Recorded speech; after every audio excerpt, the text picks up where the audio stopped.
It's May 10, 2025 ng umaga dito sa bukid ng Rincon. Same procedure pa rin dito, yung mga siraulo dito sa bukid. Papraning sila. Iniisip ko kanina,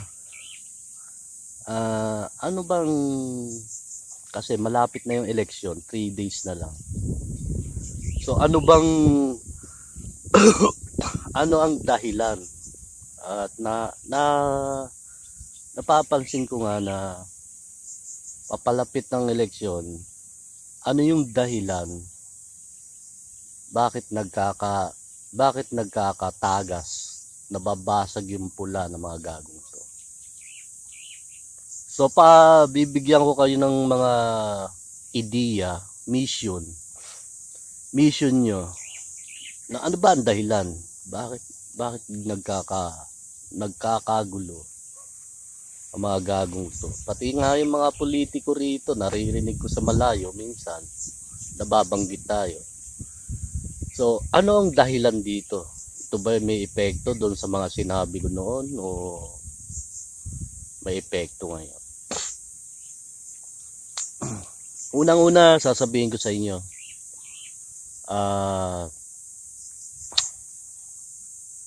ito paghawak ng impluwensya sa mga different group, sa mga iba't ibang grupo. So katulad ng kay sa mga Bongo, mga demokratiko, mga parting mga China. Ito naman kay Bongbong, mga party ng US. So, sabihin na natin mga Republican Party. Hindi ko masabi, pero it's a part of US na nandun yung, kasi nga kadikit ni Bongbong ang US. So hindi siya pwedeng pumalag doon. So ano ang binibigyan ko kayo ng gagawin nyo na mag-imbestiga kayo na ano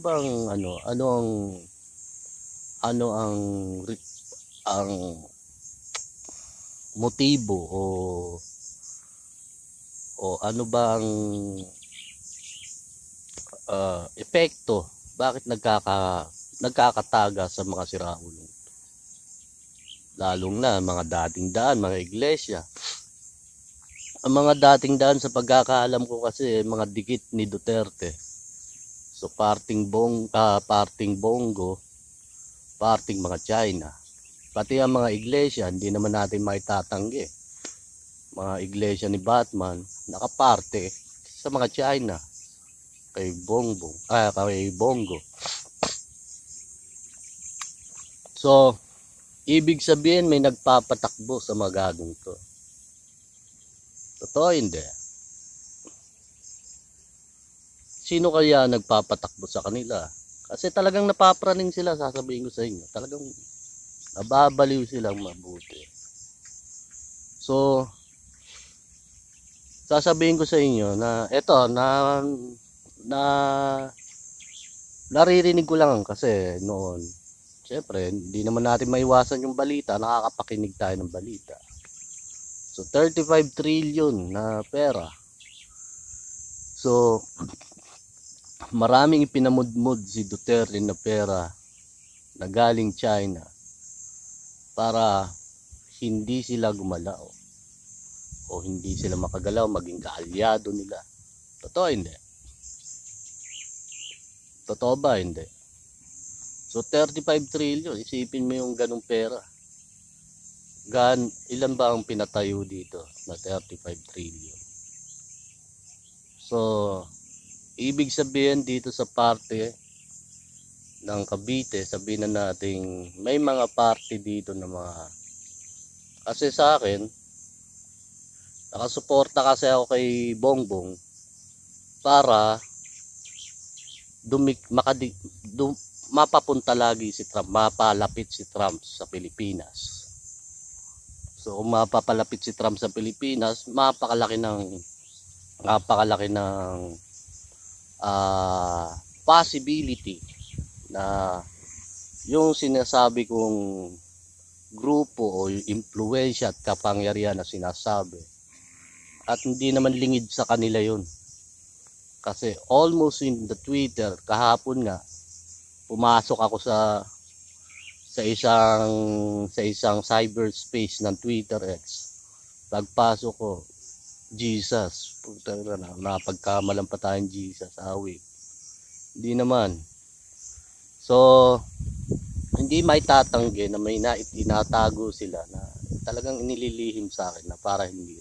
Alam ko naka-ano na lahat eh, naka-timbring lahat. So, ano ang maikukonclude nyo bakit talagang nasisiraan sila ng ulo? Malaking pera ang pinatatakbo dito. Isipin nyo. Kasi eto, babalitaan ko kayo. So 40 banks, ewan ko totoo hindi, 40 na bangko ng mga China biglang nagsara na. So ibig sabihin affected sila dun sa Trump administration ng Amerika. So napakalaking epekto. Antakin mo lang 40 banks bigla na lang nagsara. Hindi ko alam kung totoo yun o hindi. So napakalaki ng impluwensya ng mga taga-China rito. Hindi tayo galit sa China, kundi may kinukuha lang tayong atin na hindi pwedeng yung bayan natin, yung sariling bayan natin, hindi pwedeng mapunta sa mga dayuhan. Kahit mga taga-Amerika, hindi pwede yun. Tayo may sarili tayong republika dito sa bansa. Napanood ko nga kahapon sa Twitter na veterans ng World War II sa UK ata yun. Veterans ng World War II. Ang sabi niya, napakaraming nagbuwis ng buhay sa bansang to. Tapos ibinibigay lang ng ganun-ganun lang. Pinasakop lang ng ganun-ganun lang sa mga ibang dayuhan. So ganun din sa Pilipinas, di ba? Napakarami nagbuwis ng buhay dito, mga veterans ng World War II dito sa Pilipinas. At ibibigay nyo lang basta-basta ng ganun-ganun lang. Dahil nga sa mga mukhang pera kayo at wala kayong kredibilidad at wala kayong prinsipyo, wala kayong muka. Halos wala na kayong muka. Kapal na lang ang meron. Totoo hindi. Kaya nga mukhang pera. Napapraning ang mga mukhang pera. So totoo bang sinasabi ko dito? Sasabihin ko nga sa inyo, mag-imbestiga kayo. Alamin nyo kung ano yung punot dulo. Bakit sila nasisiraan ng ulo? Nakuha nyo ba?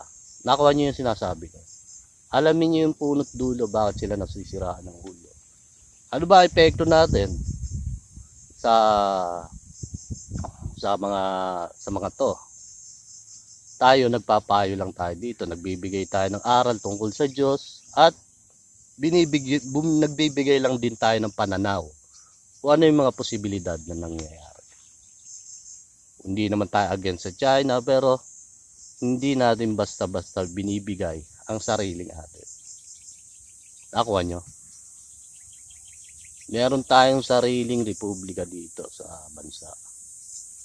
At nakikita nyo naman, halos ang dami nang nagbalita na ang dami nang nakaupong Chino sa gobyerno. Aba, ano yun? Hindi ba't dapat purong Pilipino ang nandyan sa gobyerno? Tulad nila Marcos, na talagang purong nandito sa Pilipinas. Nakakuha nyo? So, kung iba ang hahawak ng gobyerno, patay na kayo.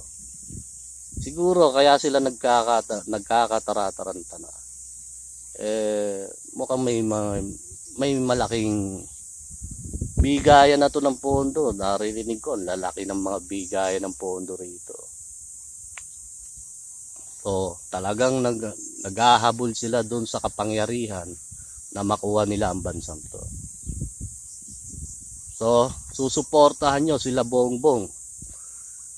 Lahat ng kaalyado ni Bongbong na nakasuporta sa mga US, susuportahan nyo sila. Kasi sasabihin ko sa inyo, US lang ang pwedeng makatulong dito. Nakita nyo naman yung epekto. Nakita nyo naman, di ba? So ilang taon na nungkulan si Duterte dito? Ano ang resulta? Ano ba ang nakita nyo ngayon? Hindi naman siguro kayo, baka naman may salti kayo, may tama talaga ulo nyo. Ano ang nakita nyo? Yung totoo. Ano ba talaga nakita nyo? Anong resulta nakita nyo dito? Nakuha nyo? Hindi lang naman si Duterte ang nasa likod dyan, kundi napakarami nila. So, sabihin na natin itong mga iglesyang to. Kasi nga pinamudmuran, pati mga dating daan. Alam ko, hindi ako sasablay sa sinabi ko. Tandaan nyo sinabi ko.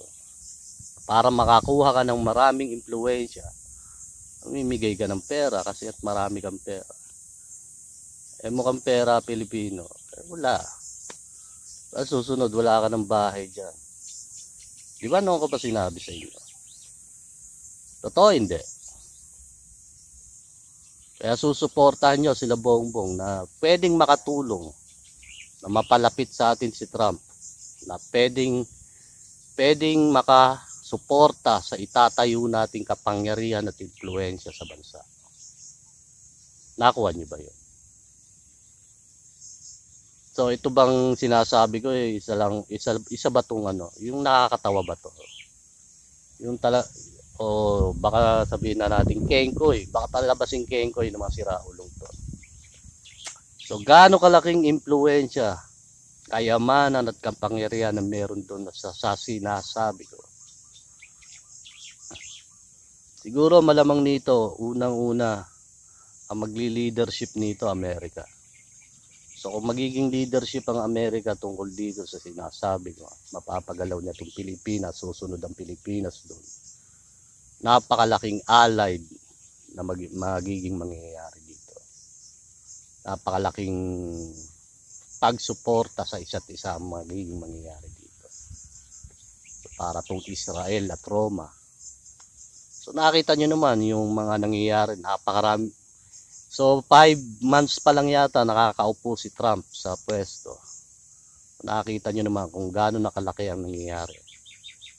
O may nanalo ng Pope na mismong mga taga-Amerika din. So maganda-ganda ang laban na to. Medyo pwede nang sumabay-sabay na. Okay, at yung pinagagawa ko sa inyo, alamin nyo kung bakit sila nasisiraan ng ulo. Sabi ko nga, pumunta kayo dito para kunan nyo ng ebidensya para hindi tayo mabali-baligtad, na hindi kayo hindi kayo yung si tanga na nakikinig lang. Kundi kumuha kayo ng mga ebidensya, bakit nababasag ang pula nila. Nakuha nyo? Okay, sa susunod daw ulit at isip lang tayo mamaya. Suportahan nyo yung tropang BBM at para mapalapit tayo, maging close natin si Trump dito sa Pilipinas. At napakalaking suporta nun sa itatayo natin. This is John Salgado, creator ng The Rock of Jesus Christ. Susunod na ulit.